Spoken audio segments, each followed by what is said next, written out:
Esta noche van a ocurrir cosas sobrenaturales. Los protagonistas del expediente de esta noche van a ser animales, concretamente el perro. A finales de los años 70, un extraño perro, tuerto y de carácter esquivo, apareció en el pueblo cordobés de Fernán Núñez. Dicen que era el fiel compañero de un mendigo fallecido a las afueras. Le pusieron de nombre Moro, y pronto comenzó a ser conocido por una singular capacidad. Aquel animal presentía la muerte y se sentaba junto a la puerta de la casa de aquel que estaba a punto de fallecer. Acertó de pleno una y otra vez. Por si eso fuera poco, Moro acompañaba los cortejos fúnebres hasta el cementerio. Asistió a más de 600 entierros. El miedo de la gente y la superstición popular provocaron que el famoso perro muriera apaleado por unos niños. Su recuerdo aún permanece vivo en Fernán Núñez. Esta noche conoceremos además a otros perros con curiosos comportamientos y con una asombrosa percepción extrasensorial.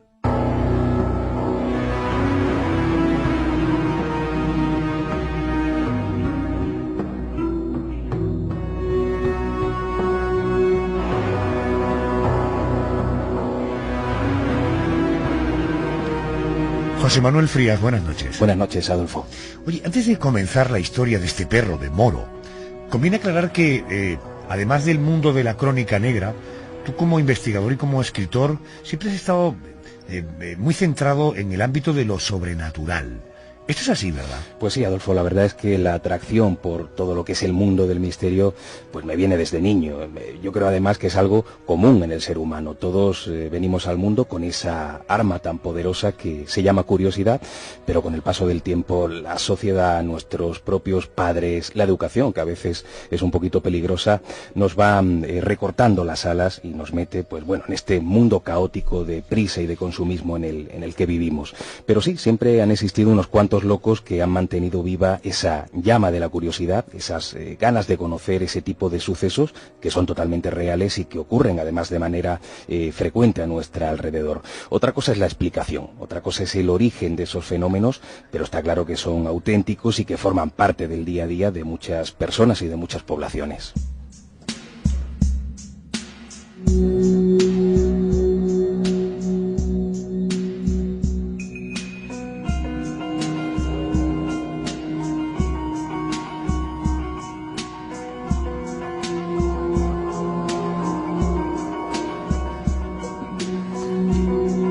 En nuestra primera historia de esta noche, tenemos como protagonista a un perro, su nombre Moro, un animal que apareció un buen día en un precioso pueblo de la provincia de Córdoba, en Fernán Núñez.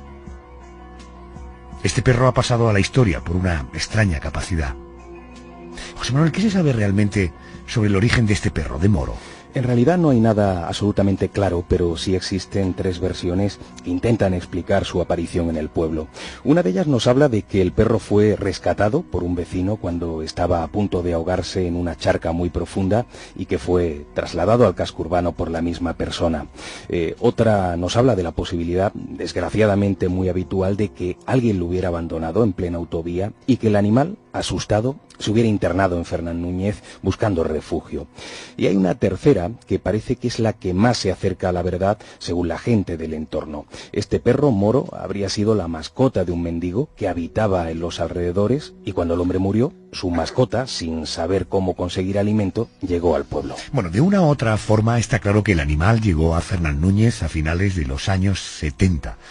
¿Cómo fue recibido por la gente del municipio? Claro, estamos hablando de un perro vagabundo que acompañaba a un vagabundo, ¿no? Sí, pero la verdad es que al principio al menos fue muy bien recibido, incluso fue, vamos a decir, adoptado por sus habitantes de una manera bastante hospitalaria. O sea, fueron ellos los que lo fueron alimentando e incluso los que le pusieron ese nombre de perro Moro. Moro era un perro un tanto singular, de color negro, delgado y, como bien has dicho antes, con un ojo blanco. Era tuerto, era un animal un poquito huraño, que apenas tenía contacto con la gente, pero que nunca había sido agresivo con nadie. Era sencillamente un perro que buscaba la soledad. Pero había algo raro. Quizá no fuera tanto por su aspecto o por su carácter, sino por un extraño don que el animal parecía poseer. ¿Qué diferenciaba a Moro del resto de los perros? Lo diferenciaba la capacidad de presentir la muerte, pero fíjate, Adolfo, con ello no me refiero a presentir el fallecimiento de personas enfermas, que al fin y al cabo es algo posible a nivel biológico. O sea, se sabe científicamente que hay gatos, que hay perros que son capaces de oler determinadas enfermedades, como podría ser, por ejemplo, el cáncer, y que actúan de manera diferente, quizás más cariñosa con sus dueños cuando notan que están enfermos. Pero Moro no, Moro podía vaticinar la muerte de cualquier persona, ya fuera sana o enferma. O sea, podía presentir con un día de antelación el fallecimiento de una persona, por ejemplo, en un accidente de tráfico, algo que es completamente imposible en circunstancias normales. Leyendo toda la documentación del programa es curioso que además se sentaba en la puerta de la casa de la persona moribunda o de aquel que iba a tener al día siguiente un accidente mortal. Por tanto, cuando Moro se sentaba en la puerta de casa, futuro distópico, ¿eh? Sí, y yo creo que esa era la parte más siniestra y la que empieza a asustar a la gente de la población. Cuando este vecindario se da cuenta de que el perro se sentaba junto a la vivienda de la persona que próximamente iba a morir, claro, empieza a tener un temor casi supersticioso. Todos tenían miedo y es lógico de que el animal no solamente se sentara, sino que rondara cerca de tu casa. Y hay una anécdota muy curiosa. Una madrugada, un señor llegó un tanto borracho a su casa y se encontró al perro allí cerca, sentado cerca de la puerta. Bueno, la borrachera te puedo decir que se le pasó de golpe. Este hombre se tumba en la cama, se sintió morir, empieza a sufrir fiebres, temblores, pero a la mañana siguiente, cuando despertó, descubrió no solamente que estaba vivo, sino que el que había fallecido era el vecino. O sea, Moro había estado sentado entre las dos casas, pero el estado en el que se encontraba la noche antes este buen hombre le impidió contemplar esa posibilidad. Supongo que cuando se produce algún suceso en el pueblo, algún accidente, el perro no estaría siempre dentro del pueblo a la hora de presentir un fallecimiento. Efectivamente, no siempre. Había veces que esa sensación le llegaba cuando estaba en zonas de campo, cuando estaba a las afueras. Algunos testigos, por ejemplo, han contado que cuando eso pasaba, el animal de pronto se quedaba tenso durante unos segundos, el ojo sano se le enrojecía y salía corriendo hacia el núcleo urbano y allí se sentaba en la vivienda en cuestión de la persona que o bien había fallecido o que iba a fallecer en breve. Pero fíjate, no todo acababa con ese presentimiento de la muerte de una persona, que ya de por sí es bastante curioso, sino que el perro Moro, como en una especie de gesto de respeto, llegaba a acompañar al cortejo fúnebre desde la casa del difunto hasta el propio cementerio. Y dice la gente de este pueblecito de Fernán Núñez que Moro llegó a participar en más de 600 entierros. Y si en un mismo día fallecían 2 personas, acompañaba al primer cortejo fúnebre hasta el camposanto para después salir corriendo a la vivienda del segundo difunto, haciendo de nuevo el mismo recorrido.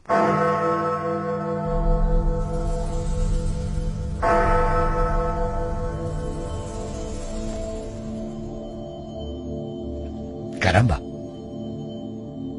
En Fernán Núñez darán fe de lo que hoy estamos contando.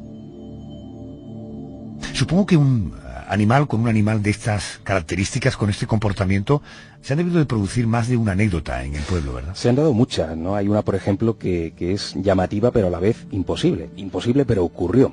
Había un nativo de Fernán Núñez que había migrado hacía muchísimo tiempo, hacía décadas, a Barcelona, y cuando, mucho tiempo después, este hombre fallece en la ciudad condal, su cuerpo fue trasladado en un coche fúnebre hacia su pueblo de origen, porque el último deseo de este señor era verse enterrado en Fernán Núñez, donde estaban sus antepasados. Pues bien, el perro Moro, con esa extraña capacidad de presentir las cosas, se lanzó hacia el borde de la autovía, pero se lanza un par de horas antes de que llegue el coche fúnebre. Y cuando lo hizo, además, como era ya habitual en él, acompañó al muerto hacia el cementerio. Oye, José, ¿cómo podríamos definir ese don de cara a los menos entendidos en la materia de que un perro pudiera anticipar, acompañar, señalar quien tiempo después sería alguien que fallecería? Pues en este caso el fenómeno en sí podría ser el mismo para un perro o para una persona. Sería algo así como la capacidad de acceder a una información que estaría vetada por medio de los sentidos normales. Te pongo un ejemplo muy sencillo. Ahora, por ejemplo, estamos sentados en este estudio de radio, pero nuestros ojos no son capaces de saber lo que ocurre ahí en redacción, al otro lado de esta pared. Pues bien, un clarividente podría llegar a saber qué está ocurriendo al otro lado de ese muro, sin el uso de la visión, sin el uso de los sentidos normales, con el uso de lo que sería la percepción extrasensorial, o en este caso la clarividencia. Alguien podría pensar que este perro, que Moro, podía acompañar en los cortejos fúnebres a los difuntos, acompañar en los entierros, y lo hacía porque veía aglomeración de gente buscando, pues no sé, alimentos, buscando cariño, caricias. ¿Esto tiene alguna base? No, no tiene base porque en realidad no ocurría la cosa así. O sea, si el perro moro hubiera acudido simplemente buscando la comida, habría ido, como tú bien dices, a bautizos, a comuniones, a ferias, pero nunca iba a ningún tipo de celebración de esta clase. Como antes he comentado, solamente iba a los entierros, ¿no? Entonces yo creo que queda descartada esa posibilidad. Y fíjate, la popularidad del perro moro llegó hasta el extremo de ser incluso codiciado por algunas personas de mala fe, casi como un objeto místico, ¿no? En una ocasión, unos feriantes que habían parado en Fernán Núñez para ofrecer sus servicios llegan a secuestrar al animal cuando se marcharon.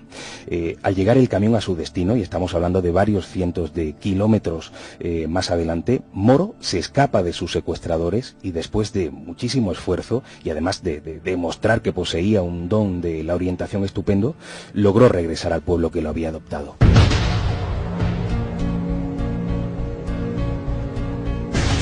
Este perro se convirtió en leyenda. Antes mencionábamos la superstición y el miedo que Moro causaba en ciertas personas. Quizá esto tuvo que ver con el triste final que tuvo Moro. Yo estoy seguro de que sí. He hablado con algunas personas muy cercanas a Moro que me han asegurado que el miedo que causaba el perro en los vecinos, por el hecho, como antes decíamos, de no querer que se acercara a sus casas, pudo adelantar su muerte. Y me refiero con esto a la posibilidad de que ese fallecimiento del animal no fuera un hecho casual, sino promovido por un sector, quizá pequeño, pero por un sector del pueblo. El caso es que la muerte del perro Moro fue totalmente fuera de lugar, fue muy desagradable. Varios chavales del municipio lo acorralaron en una plaza, concretamente en el Llano de las Fuentes, y allí empezaron a apalearlo y le dieron numerosas patadas. Esto fue en el año 1983. Una señora que pasó por allí en aquel momento lo encontró moribundo y aunque intentó, pues bueno, abrazarlo, darle agua, reanimarlo, no pudo hacer nada por él. Y en ese mismo lugar en el que perdió la vida de manera agonizante, fue enterrado, aunque sus restos se perdieron hace tiempo. Fíjate, me estás hablando de una historia de hace más de 30 años, a pesar del tiempo que ha pasado desde su muerte. Moro sigue estando presente en el recuerdo de mucha gente en el pueblo, ¿verdad? Completamente. La historia de Moro, 30 años después, no ha caído para nada en el olvido. No solamente muchos medios de comunicación en su momento y a lo largo de estos años han difundido sus, vamos a decir, extrañas capacidades, sino que además es conocido fuera de nuestro país. Hay habitantes de Fernán Núñez que se empeñaron en su momento en que su memoria siguiera viva, por suerte, y lograron, después de muchas batallas legales, que se erigiera una estatua en su honor en el barrio en el que perdió la vida. Es una magnífica obra en bronce que fue esculpida por el artista local Juan Polo.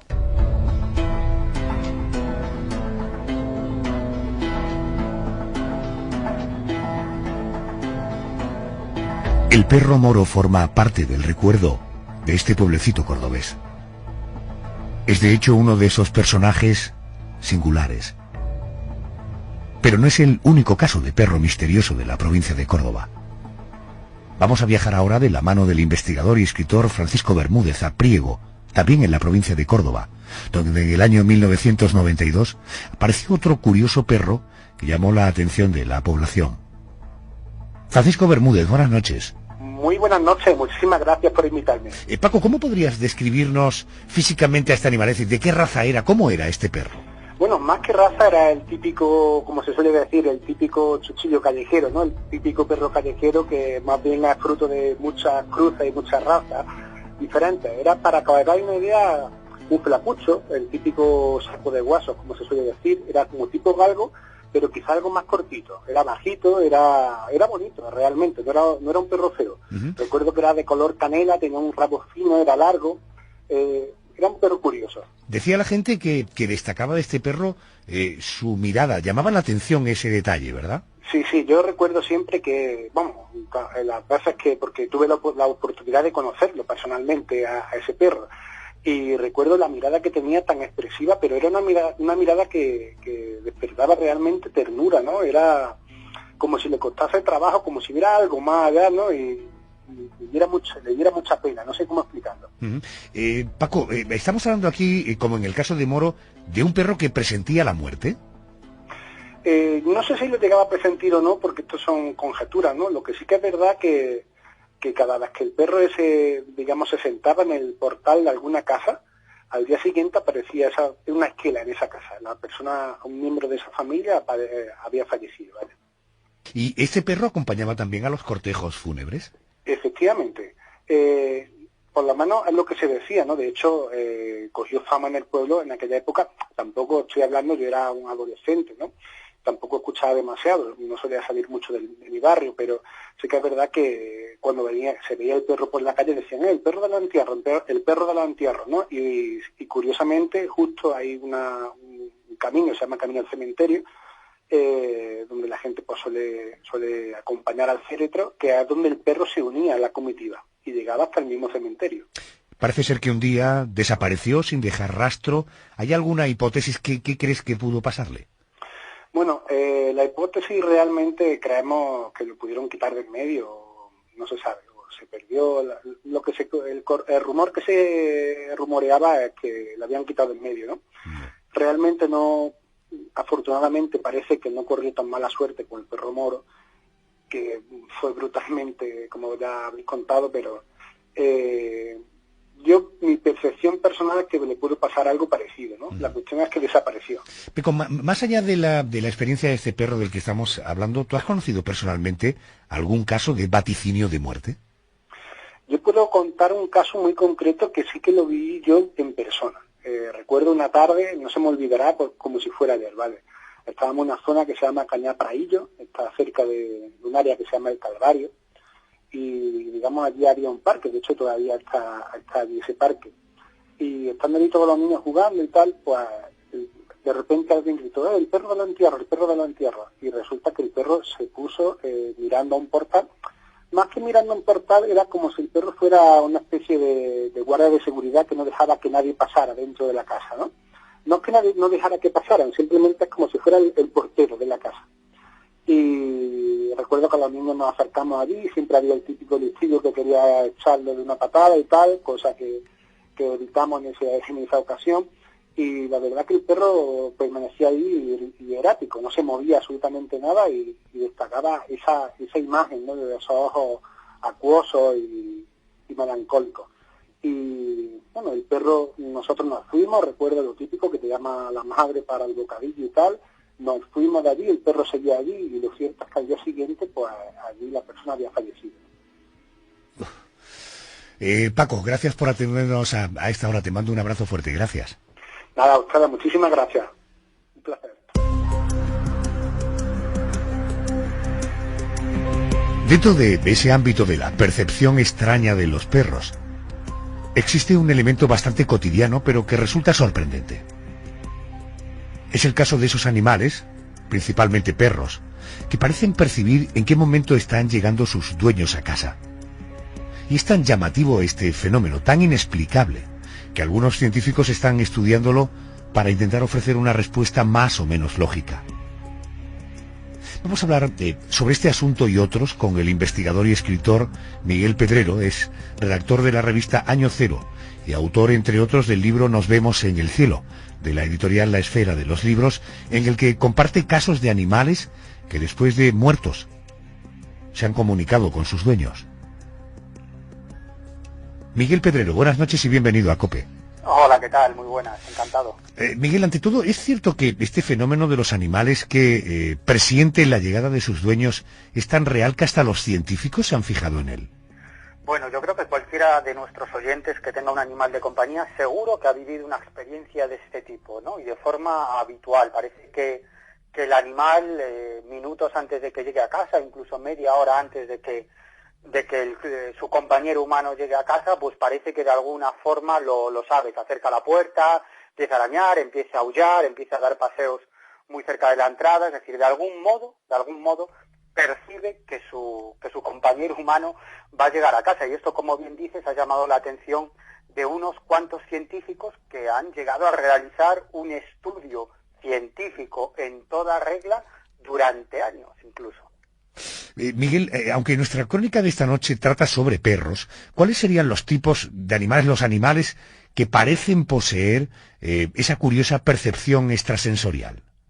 Pues mira, concretamente en la investigación que llevó a cabo Rupert Sheldrake. Sheldrake es un prestigioso biólogo, él es doctor en bioquímica por la Universidad de Cambridge y también filósofo por la Universidad de Harvard, y él llevó a cabo una investigación que le llevó varios años junto con su equipo, en el que empleaban pues toda una serie de elementos tecnológicos, incluidos cámaras y relojes, para controlar cuando el compañero de un animal pues salía de su trabajo, después de dar un paseo, llegaba a casa, y en qué instante ese animal presentía que su amigo humano pues iba a llegar a su hogar, ¿no? Si era en el momento en el que la persona pensaba en esa acción, o cuando comenzaba a caminar en dirección a su casa, o cuando estaba cerca de casa, ¿no? En la investigación de Rupert Sheldrake fundamentalmente eran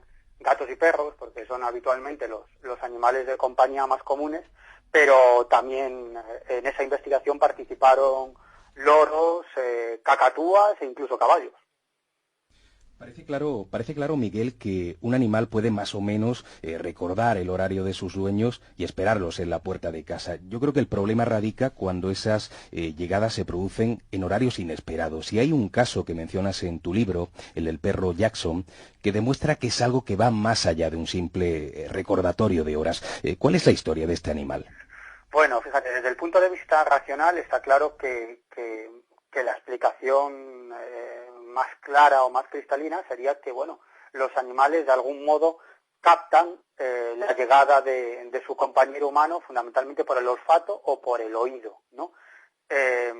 La verdad es que la investigación de Sheldrake, como digo, que es una investigación que llevó a cabo en colaboración con varias universidades, en la que colaboraron toda una serie de científicos, y fue un ensayo, una investigación que duró muchísimo tiempo, ¿no? Y que sus conclusiones son fascinantes, ¿no? Por ejemplo, un animal, un perro, pues más o menos su olfato alcanza menos de 2 kilómetros, y siempre y cuando el viento esté a favor, ¿no? Lo que pasa es que en muchos de los casos que investigó Sheldrake, el animal captaba que su amigo humano iba a llegar a casa cuando éste se encontraba a 20, a 30, 40, 50 o 100 kilómetros, ¿no? Y en muchas ocasiones, cuando tenía la intención de salir de su trabajo y de montarse en el coche para acudir a su hogar, ¿no? Por lo tanto, la cuestión del olfato en este punto queda absolutamente descartada. Otra opción racional, pues los escépticos dicen, bueno, pues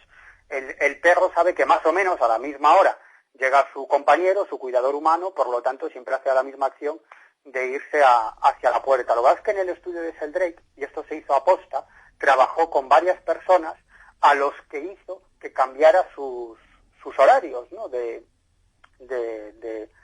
forma muy aleatoria, ¿no? Pues que un día llegaba a las 11 a casa, otro día a las 7, otro día no llegaba, es decir, que la investigación tenía toda una serie de connotaciones muy interesantes, ¿no? Y en muchos de esos casos el animal también captaba que su dueño su compañero humano iba a llegar a casa, ¿no? Por lo tanto se descartaba completamente la cuestión del olfato, la cuestión del oído o incluso la cuestión del reloj biológico de los animales, ¿no? Me preguntabas por un caso, ¿no es así? Sí, correcto, el perro Jackson o por ejemplo el perro BJ, ¿no? Bueno, el perro Jackson es muy curioso, era parte de una familia que vivía en Virginia, en Estados Unidos, y bueno, pues al igual que muchos animales, pues este can sabía cuando los hijos de este matrimonio salían del autobús escolar y llegaban a casa. Hacía lo mismo con la mujer y también con el marido, pero se daba una circunstancia, y es que el marido tenía un trabajo un tanto especial, ¿no? Él era capitán de un barco, y por lo tanto sus horarios eran muy, muy aleatorios, muy imprevistos, ¿no? Y siempre, en todos los casos, cuando el barco había entrado en puerto, este perro, Jackson, se excitaba y se acercaba a la puerta como queriendo salir, ¿no? Incluso cuando estaba en la calle, lo que hacía es muy curioso, ¿no? Pues se sentaba en la acera y se quedaba mirando en la dirección en donde sabría que vendría el coche de su amigo humano, ¿no? Como digo, esto sucedía todas las veces, o prácticamente todas las veces, incluso la mujer, le decía a Rupert Sheldrake, que cuando esto sucedía ella aprovechaba para retocarse el peinado, incluso maquillarse o preparar la comida para cuando llegara su marido, ¿no? Hay que tener en cuenta que por la cuestión de su trabajo, pues este hombre podía pasarse semanas o incluso meses en alta mar, ¿no? Y estamos hablando de los años 70, no había teléfonos móviles, por lo tanto, bueno, pues más o menos sabía en qué días este hombre iba a llegar a casa, sabía en qué semana, pero no concretamente el día, ¿no? Y era el perro, Jackson, el que servía de aviso, de marcador, para saber que su marido iba a aparecer por la puerta de casa. Y si todo es como nos has contado, Miguel, ¿estaríamos hablando quizá de una conexión mental entre mascota y dueño cuando existe entre ambos algún tipo de vínculo afectivo? Claro, es que cuando se empezó a investigar el tema de la telepatía, los psicólogos, los físicos que se implicaron en todo este tipo de investigaciones, que fundamentalmente al principio, en los años 50 y principios de los 60, era fundamentalmente estadística, es decir, pues bueno, fundamentalmente se utilizaban las cartas Zener, que son unas cartas con 5 símbolos diferentes, y entonces, pues bueno, una persona tomaba una carta, la veía, y la que tenía enfrente, pues tenía que tratar de averiguarla, ¿no? Y al final se hacían unos análisis estadísticos para ver si ese índice de aciertos estaba o no por encima del azar, ¿no? Y los investigadores lo que descubrieron es que el índice de aciertos, el mayor índice de aciertos, no tenía nada que ver con la lejanía espacial, sino con la lejanía emocional. Es decir, que cuanto más vinculación emocional existiera entre las dos personas que participaban en el experimento, mayor era el índice de aciertos, ¿no? Y esto sucede así igual con los casos de animales de compañía, porque muchas veces tenemos una mayor afinidad con nuestros animales de compañía que con muchos seres humanos, ¿no? Y sin duda hay una amistad y un amor, aunque pertenezcamos a diferentes especies. Esto a mí sucede con los seres humanos, ¿no?